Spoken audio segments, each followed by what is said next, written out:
Hey everyone, Suzi here, and today we're playing Watcher of Realms.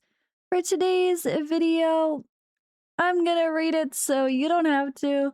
We have a big old dev insights to take a look at. This was posted on the 22nd.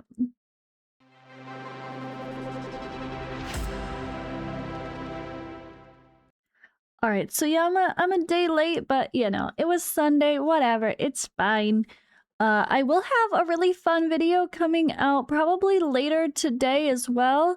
I do want to note that I have my collab with Slate coming out. Finally, it took me long enough to get it edited and posted, but the timing was always weird. I was too busy, or there was other stuff to talk about. Hopefully, hopefully there's no news today so I can just post that dang video. But worst case, it's not a video that is time sensitive, but I think it's helpful for any account. Some things just friendly reminders. Some experienced players are going to be like, well, duh. But then there are some things mentioned that maybe you didn't even know yourself, even if you played for almost 3 years. Okay, so here we are again. Dev Insights. This is from this section of the 27th through the 3rd. We have quite a few here to go through, so I'll try to read through fairly quickly. I see people just complaining. It's so funny people are talking about ancient pity when they say that multiple times in every single, like, there was a whole hot topic about that, so nobody should be worried about the pity. They've said it. That is a plan for a long time, so. Alright, what? With a poop face? Oh god, thumbs down. This does not look like it's a good one. This one, okay, maybe some promise. It's so funny to look at the reactions and judge what it's gonna be. Okay, let's do the thing for real now. Alright, question 1. Would it be possible to introduce a completely new gear raid along with the fresh gear sets? The current equipment feels a bit stagnant. They're adding new tier 2, 3, 4 sets would provide exciting new building options and innovative experiences. The replies, thank you for your suggestion. We're considering adding new gear sets in upcoming versions and will continue to monitor the gear farming experience. We plan to optimize gear acquisition paths and build diversity in the future.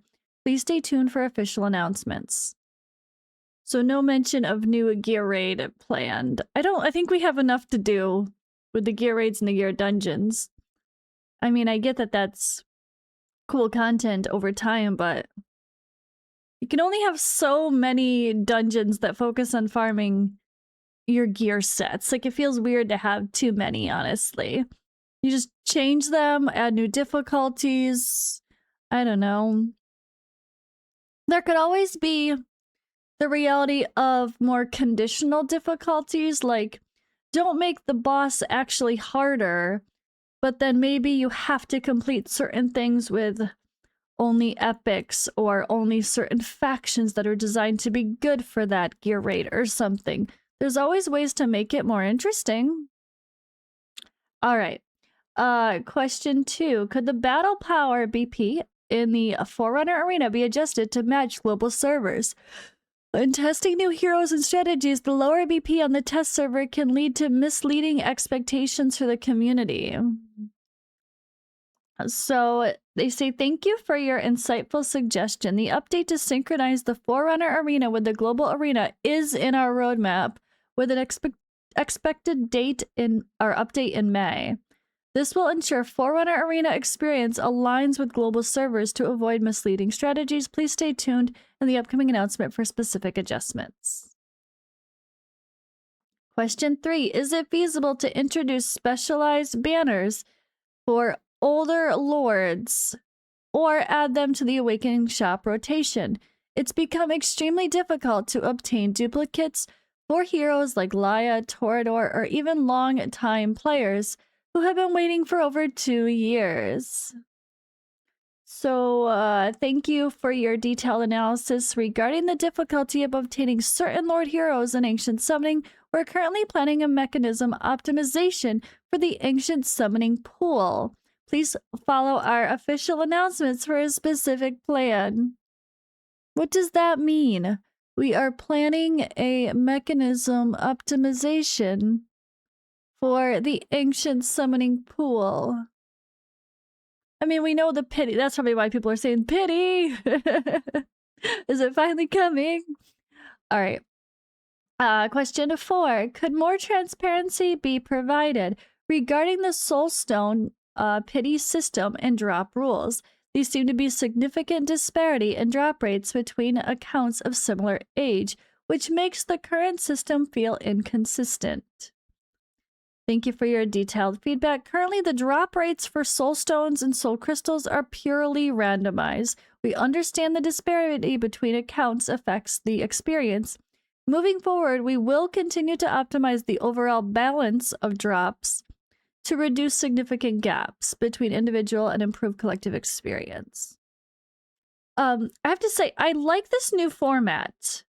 It looks like they have taken people's suggestions and reworded them into a proper question and answer format a little bit easier. Because sometimes, you know, people have a wall of text, they give a million examples, or they have bad grammar, and it's just a lot. They've done this in a way that's like a simple, here's the concern, here's our answer, but still like showing the negative, you know, without misleading expectations. You know, that might not be what the person said. This might be like, it's bullshit, it's stupid seeing content creators post videos on stuff that I can't relate to.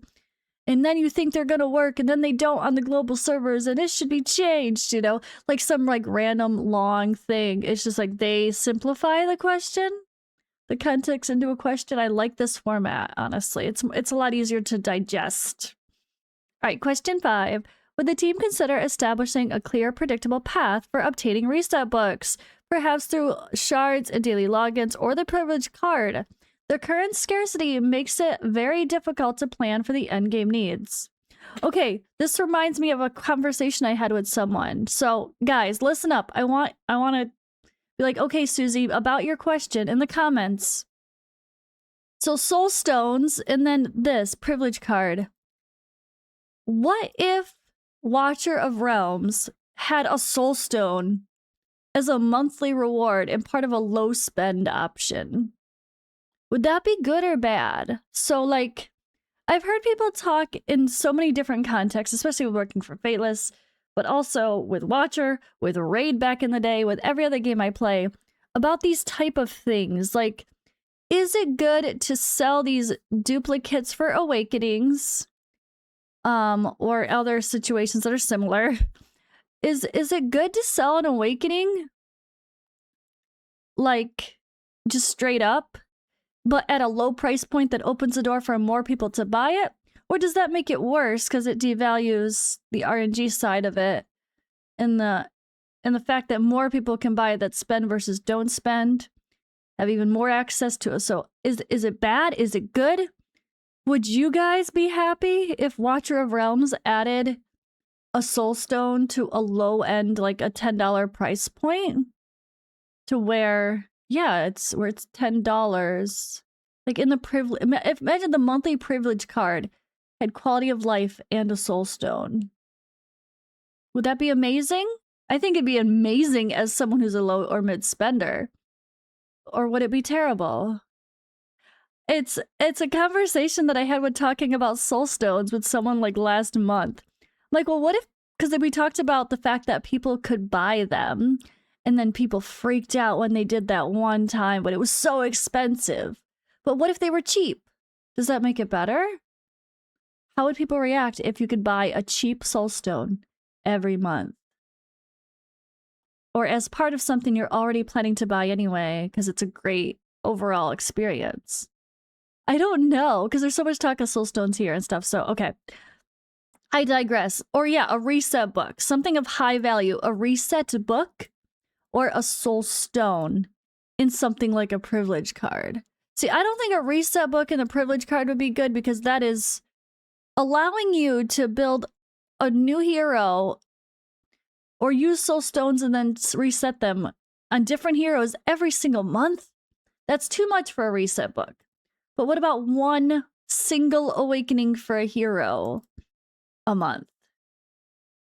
I feel like that's the better answer for this idea of adding a special reward to daily login bundles or privilege cards.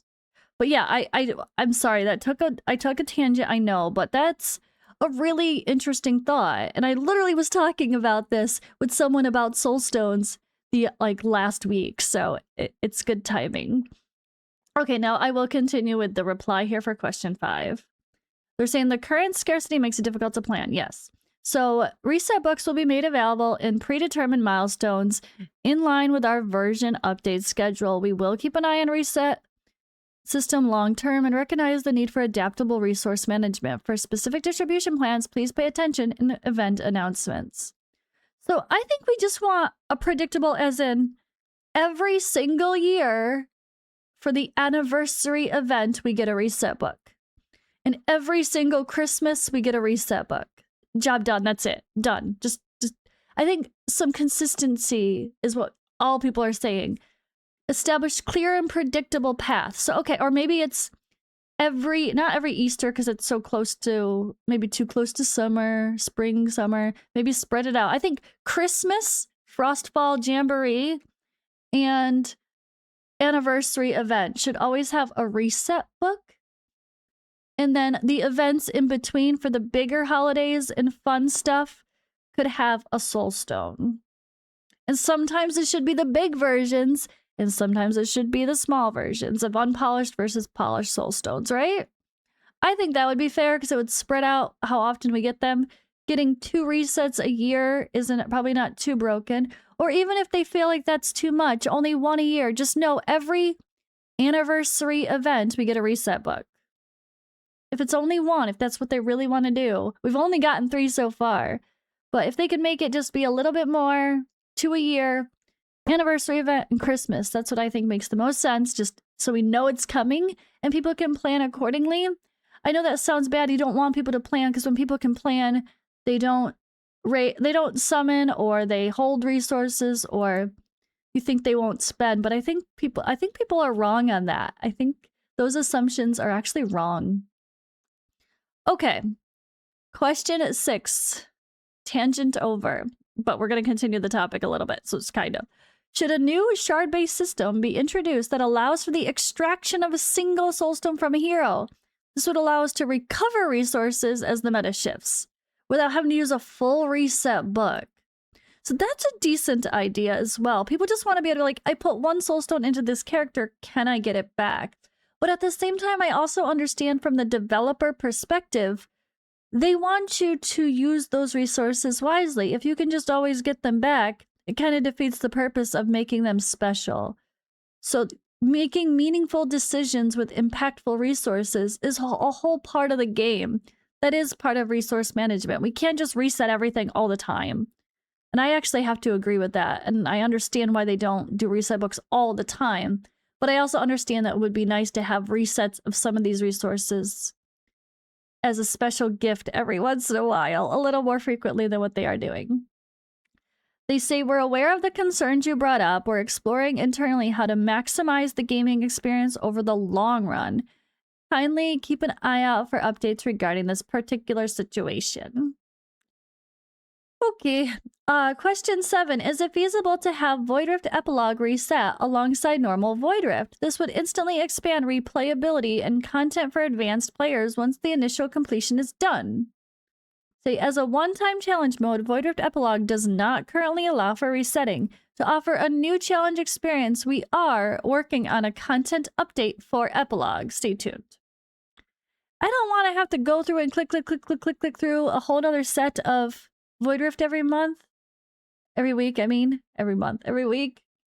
It doesn't really... it just adds to your daily to-dos. I feel like one-time special rewards for expanded... The more and more they expand what you have to do every day or every week, the more it becomes exactly what we all complain about Raid, right?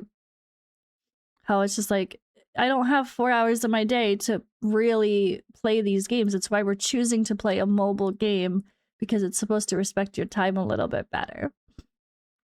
All right, question 8.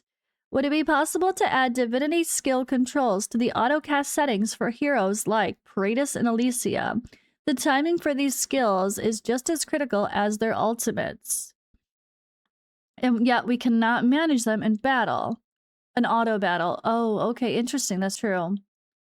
So we appreciate your input. We've added a new feature, which is now available on the Forerunner server, and we launched in global servers in the update. At that time, you can enable individual hero quick cast control in the game settings to control the automatic release of divinity in battles. So, kinda, it's like if you're on full auto and you just want to do the one thing, but then you still are not on full auto. You still have to, like, I don't know. You still have to take the time to watch the battle and do it. I guess it would be good for things like Arena where you're semi-automatic sometimes. Okay. Question 9. Could a pity mechanism for captains be added to GvG demon chests? Opening dozens of chests only to receive duplicates of old demons can make the GvG experience feel quite punishing. Yeah, I saw content creators talking about this in the chat the other day. So, the Demon Soldier acquisition experience is extremely valuable to us. The pity system for faction demon captains has been improved in the most recent version, and we have included achievements that grant demon soldiers. In future iterations, we'll keep refining the pity system for demon soldiers. We appreciate your patience. So there is a pity system for demon soldiers. That is confirmed, at least. Is it a good one? I guess it's the Soulstone debate, isn't it? All over again. It's fine. Okay, question 10. Is it possible to implement a one-click gear switch or fixed lineup gear saving mechanism for GvG? Manually re-gearing for every attack is quite time-consuming, and it's leading to burnout for dedicated players. So thank you for the suggestion. A quick gear preset feature for GvG attack teams will be introduced in the next update. Once it is available, you'll be able to configure your save gear presets for GvG independently. Please stay tuned to the update announcement for more details. Okay, question 11. Could the team consider individual tuning for demons like Fiend and Glacius to restore strategic depth to GvG? The current state feels overly stat-driven due to the level of scaling, and introducing new counter heroes to target nerfs would help improve the competitive experience. We appreciate this. Demon Soldier rebalance is currently planned. Based on the most recent Guild War data, we will balance some dominant demons. Oh boy. Changes are anticipated in roughly the next 2 updates.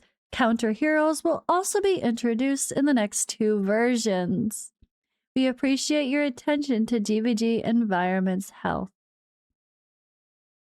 It does make sense that they should release legendary heroes that are very specifically geared to do really well for GvG defense, because that, like, having heroes be niche but really amazing in that niche makes sense. And something like GvG is very, like, end game oriented. So having to get more and more, I feel like that's one of those areas where it makes sense to have, I don't know, more specialized units personally. Question 12. Would it be possible to add a BP-based gear sorting option to the inventory? Manually checking every piece to maximize battle power for rankings is very tedious, and a simple sorting filter would be great. I mean, every individual piece of gear does not necessarily translate to the BP the same on every character, does it? Technically? I don't think technically. Because sometimes they're wrong with their suggestions too. I know the BP can actually be better if you're more aware of selecting pieces manually and checking. But we're working on a batch equipping, saving, and loading feature gear out in order to improve the effectiveness of BP configuration. These features should be available in the 2 to 3 future updates. We anticipate that these modifications will greatly simplify the BP-based gearing process. All right, another one that was on my thumbnail before multiple times because they've mentioned him a few times and they're mentioning him again. Could Gon get reworked to improve his survivability? as an ancient exclusive lord and tank. Scaling his damage from HP and adding more defensive skills would help him perform at a level to other ancient lords like Cyrus. So we observed that Gon's positioning and survivability in a variety of settings, such as Guild War, are problematic. As a tank hero from the Chaos Dominion, we intend to enhance his usefulness and overall gaming experience by optimizing his skill mechanics. For comprehensive details on the changes, please keep an eye out.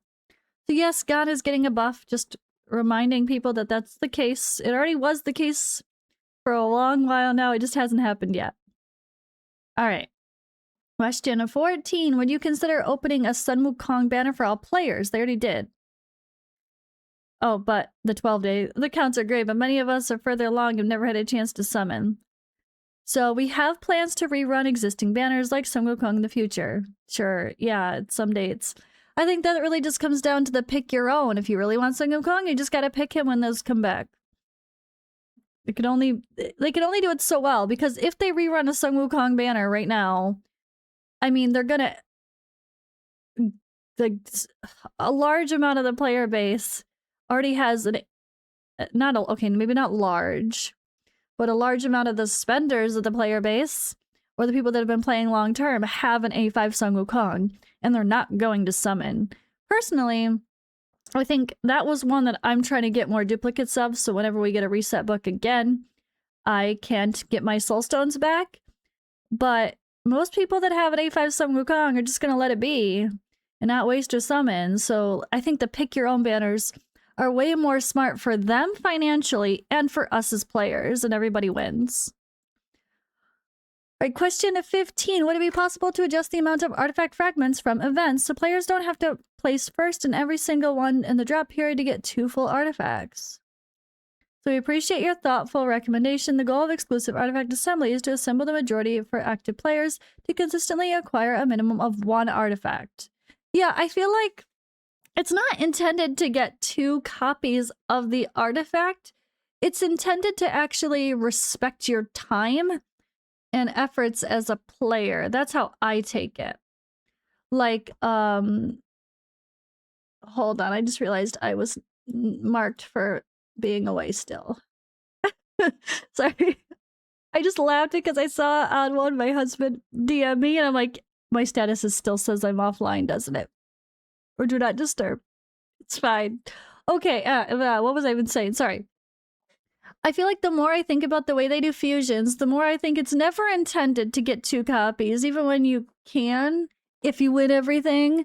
It's intended to where if you're a busy human doing real life things and you have to miss one of the events, or maybe you don't want to summon that week, so you don't get those fragments, instead you can win a tournament and get the fragments you are making up for.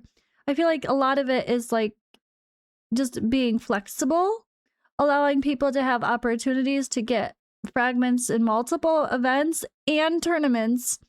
And then if you're really, really, really lazy and or busy and or whatever, and you miss a whole bunch of events, you can make up for it by pushing really hard and winning a couple tournaments. I don't think it's intended to get 2 copies though. So I'm personally okay with that because I like the feeling of knowing I can be flexible and play what I want to play. And if I don't feel like doing arena, I don't gotta do arena. If I don't want to summon that weekend, I don't have to summon that weekend. And if I'm busy on Sunday and I forget to finish a Brave Conquest, then I forget to finish a Brave Conquest. You know, like, I feel like that kind of thing is nice. And I'd prefer to feel like I have more than enough than, oh my god, I have to grind like a crazy person because I must get 2 of the artifact because that's the best practice. And I'll be missing out if I don't. I don't want that stress of having to try to really hard to get 2. When I think the point is to not stress people out. Perspective, right? All right. Question 16. Would the team consider using actual hero designs and content creators for advertisements instead of AI-generated content? Showing the authentic quality of the game would be much more appealing to potential players. So, we appreciate you recognizing our creators and game content. We're carefully considering your proposal to enhance the game's authenticity. So this is actually a really funny thing. I've had conversations even with working with Fateless. These silly, cheesy AI generated ads that have nothing to do with these games that we see every day. I used to think really, really low of them. I used to be like, what the hell is with this company? Like Dragonair was guilty of it, Watcher is guilty of it, Raid is guilty of it. All of them have beautiful graphics in their game. They don't need to make these fake, stupid ads. But you know what? These fake, stupid ads are actually quicker and cheaper to make, and they actually work. Like, it's stupid, but it's true. And you can't fault a company for being efficient when it comes to stuff like that. If, you know what, some people are going to be attracted to the higher end, very obvious, real gameplay. And then other people are going to be a little more naive, maybe, and see this cheesy, silly thing and be like, oh, that looks fun. Let me go check it out.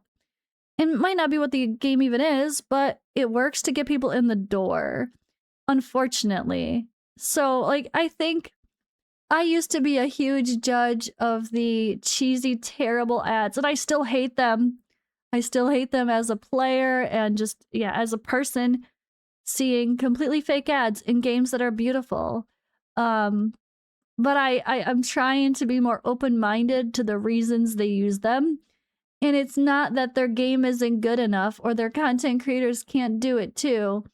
It's just they unfortunately they work.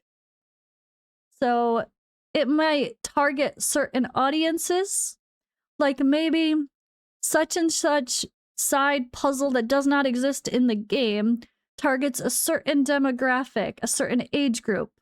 Females instead of males, maybe, if something is more cutesy and pretty. Or, you know, like you never know. Or if you play Candy Crush, maybe they have a fake mode that looks like Candy Crush, so they target those people. I don't know. But you know what I mean? Like that stuff has to be considered. And I personally am a little bit more understanding of it now when I take a step back and realize it's not that they're trying to do a disservice to their game or their communities by that. It's just, unfortunately or fortunately, those cheesy, stupid ads work and they're cheap to make. So at the end of the day, just ignore them. All right, question 17 to wrap this up. Can we get more information regarding the Assassin's Creed collaboration? Since the event has been teased, the community is very excited. They say we'll be revealing more details gradually across our channel. Stay tuned. So this is the reality though. Like, when they have these official collabs with big IPs, you can't just give everybody the details instantly. There's plans for marketing. There are deadlines, there are requirements, there are contracts to be signed. Like, I guarantee you that we're not getting the Assassin's Creed collab until Raid Shadow Legends is done with theirs, right? We're in the same genre. It has to do with marketing. There's no way they're going to have those overlap because they want to pull in a new audience base. So the raid one is over and people are playing and they're chilling, blah, blah, blah. Then all of a sudden they see another ad for Assassin's Creed collab again. And you're a huge Ezio fan. And there's Ezio again. And you're like, whoa, that's so cool. Watcher's doing it too. Maybe I should check out that game as well. You know, and there's also just non-compete type clauses, I am sure, when it comes to advertising and pushing. And the people that run and control those deals are gonna do so logically, right? Okay, there's my spiels. I had a little bit of a deeper dive discussion set for you for today, but I hope you guys enjoyed our chill morning vibe conversation. And again, let me know your thoughts on that previous conversation. What do you think about the idea of what they were talking about here with having like premium rewards in a daily login or privilege card? Something that's like $10 a month. Would you want to see reset books or Soulstones there?